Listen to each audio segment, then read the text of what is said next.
नोटाबंदीची झळ ग्रामीण भागाला सोसावी लागतेय। एकीकडे बाजार बंद असल्याने शेतकऱ्यांचे हाल होत आहेत, तर दुसरीकडे मजुरी मिळत नसल्याने शेतमजूरही त्रस्त आहेत। या सगळ्यात काही संधी साधू काळा पैसा पांढरा करण्याचा प्रयत्न करतायत। जालन्यातील कापूस उत्पादक शेतकऱ्यांची शेतमजुरांची परिस्थिती काय आहे जाणून घेऊयात या रिपोर्टमधून।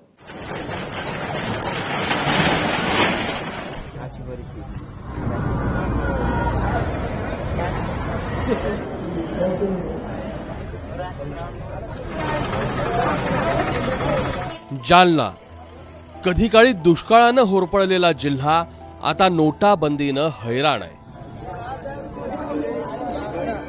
कारण घरात पांढरं सोनं तयार आहे, पण चलन तुटवड्यानं ते कुणीच घ्यायला तयार नाही।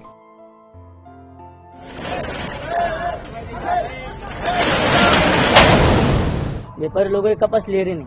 मतलब आप कपास बेचने आए? बेचने आए वाले, कपास लाया वाला है, लेकिन ये ले रहे नहीं। तो अभी आप क्या करेंगे? अब क्या है, जो कपास ले रहे नहीं तो क्या करेंगे हम लोग? क्या बोलते हैं? ये लेते नहीं ना, पैसे के वास्ते वो बोलते चलती नहीं नोटा है, इसके वास्ते बोल रहा हूँ। मेरा ऑपरेशन करने का है मेरे को अभी। आपका ऑपरेशन है? हाँ, फिर आप ऑपरेशन होने वाला है अभी। हाँ। अब ऑपरेशन करने का पैसे नहीं है, कपास बेच के ऑपरेशन को जाने का है औरंगाबाद। क्या हुआ है आपको? वो किडनी स्टोर हो वाला है, तो फेल हो गया। तो फिर अब क्या करेंगे आप? अब क्या करेंगे, अभी ऐसा चल रहा है आगे मेरे को तकलीफ ज्यादा हो रही है। कपास बिक रहा नहीं है वैसे, और क्या करेंगे उसको? पैसा नहीं तो क्या करेंगे हम? पैसा नहीं दवाखाने में कैसे जाएंगे अब? कपास नहीं बिका तो मर जाएंगे। मरना का दूसरा क्या, मरने का काम है।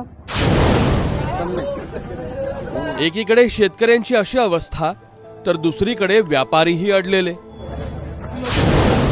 मेरे पास जब से नोटबंदी हुई है 9 तारीख से बिल्कुल मार्केट ठप गिर गया है, कोई पेमेंट ही नहीं आ रहा उधर से, और सरकार भी बैंक में से कोई पेमेंट नहीं दे रही। उसके वजह से पूरा मार्केट ही बंद रख दिया है। तो आप कुछ किसी का कपास ले ही नहीं रहे? नहीं, पेमेंट नहीं तो कपास कहाँ से लेंगे? किसान को तो पेमेंट की जरूरत है, अभी उसकी तो बहुत दिक्कत आ रही है उनको। शेतकरी शेतातलं खाऊन तरेल, व्यापारीही तग धरेल, पण हातावर पोट असणाऱ्या मजुरांनी करायचं काय? 9 तारीख से काम नहीं आते, हम ऐसे बैठ के ऐसे चले जाते। अच्छा, तो फिर घर कैसा चलाते? ऐसे घर कैसे चलाते? तुम्हारे जैसे उनके जैसे 50 उसने लेते, हम वहाँ पे घर चलाते। हमारा घर के लक्ष्मी बोल रहे हमारे को पटा काम के पैसे क्या किया? व्यापारी के पास पैसे नहीं तो हम क्या करेंगे उसको? हमारे को अच्छा किया करके इतना मालूम था, ऐसा हाल हो जाएंगे करके हमारे को क्या मालूम है? काम मिल रहा नहीं, कुछ नहीं बोले तो पैसे भी नहीं आ रहे, तो काम कहाँ से करेंगे हम? और पैसे नहीं तो घर के लोग खाना नहीं देते, कुछ नहीं देते, बोलते तुम रोज काम को जा रहे, पैसे क्यों नहीं ला रहे? बोले पैसे नहीं लाए तो खाएंगे कहाँ से? बरं, व्यवहार होत नाही तसं नाही, पण त्यासाठी जुन्या नोटा घ्याव्या लागतायत। म्हणजेच पांढऱ्या कापसाच्या मोबदल्यात इथं काळं धन पांढरं केलं जातंय। हमारा कपास लाए थे हम मार्केट में, पहले 5000 बिकता था। अभी क्या 45-46 ले रहे, और 500 की और 1000 की नोट दे रहे हमको। वो बहुत अड़चन है हमारी। अच्छा, जो व्यापारी है वो आपको पुराने नोट दे रहे? पुराने नोट दे रहे। क्या बोल रहे पुराने नोट? पुराने नोट ले करके, और नवा चलन नहीं है। इतकंच नाही तर नोटाबंदीचा काही जण फायदाही घेतायत, तेही दर पाडून। तुम्ही किती विकला आतापर्यंत? 10 क्विंटल विकला। अच्छा, 10 क्विंटल। आणि काय भावाने विकला? भाव तर सध्याला 4900 रुपये दिले। 4900 दिले। आणि हे पैसे कसे दिले? नवीन नोटा की जुन्या नोटा? जुन्या नोटा। जुन्या नोटा दिल्या। मग इथे एक समोर तर तिथे मार्केट बंद दिसतं, मग तुमचा कापूस कसा विकला गेला? कारण मागून शेतकरीची लूटमार चालू आहे मागून, कारण भाव फरकाने घेऊन राहिले ते कापूस। म्हणजे ही तर एक प्रकारे लूटमारच आहे। लूटमारच आहे ना, आणि तरी देतायत लोक।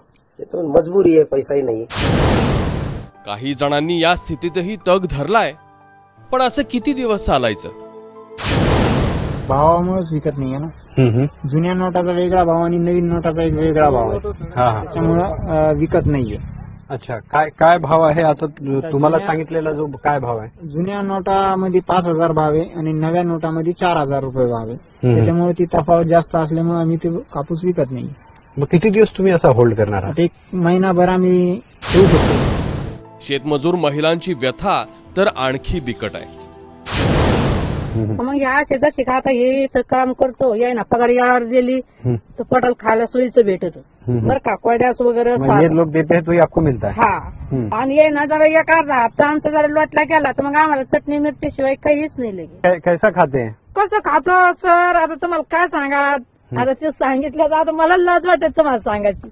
मग एक रोज आम्हाला 4,000 भेटले तर 4 रोज चहा भेटत नाही सर, तुम्हाला काय सांगा आता. अर्थक्रांतीसाठी देशानं मोठं पाऊल उचललंय, पण ते पाऊल टाकण्याची ताकद नसणाऱ्यांचं काय?